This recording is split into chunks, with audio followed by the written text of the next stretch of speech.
బ్రహ్మకపాలం ఆయన ఎందుకు పట్టుకుంటాడు, బ్రహ్మకపాలం మెళ్ళో ఎందుకు వేసుకుంటాడో శంకరాచార్యులు వారు చెప్పారు. బ్రహ్మమస్తకావలి నిబద్ధతే నమశివాయ అన్నారు. అందరికన్నా ముందు బ్రహ్మగారిని సృష్టించి వేదాలు ఇచ్చి సృష్టి చేయవయా అన్నారు. లోకాలకి పెద్దవాడు, మొట్టమొదటి సృష్టి చేశాడు కాబట్టి. ఆ బ్రహ్మగారి శరీరం కూడా పడిపోతే, ఆ పుర్రె కూడా రుద్రభూమిలో పడిపోతే బాగుండదు, పాపం మొదట పుట్టినవాడు. నేనే పుట్టించి వేదం ఇచ్చి లోకాలని సృష్టించమన్నాను, ఈ పుర్రె కూడా ఇలా పడిపోవడం ఏంటనో తడప తీసి గుచ్చి మెళ్ళో వేసుకున్నాడు. ఇలా వేసుకుంటే ఆ బ్రహ్మల మాల, బ్రహ్మల కపాల మాల ఓ పెద్ద మాల అయిపోయింది. ఆయన అలాగే ఉన్నాడు. అంటే కాలాతీతుడు అని చెప్పడానికి. అసలు పరమశివుడికి వయస్సు ఎంత తెలుసున్నవాడెవరు?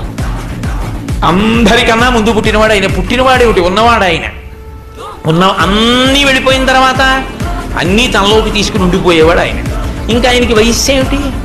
పోనీ అంత ఎత్తుంటారండి, చాలా బాగుంటారండి అందామా? అసలు ఆయన ఆకారం ఏమిటో లోకంలో తెలిసినవాడు లేడు. 63 లీలామూర్తులు, అరూపరూపి లింగస్వరూపం, అంతటా నిండి నిబిడీకృతం అయిపోయినటువంటి వాడు. ఏదాయన రూపం?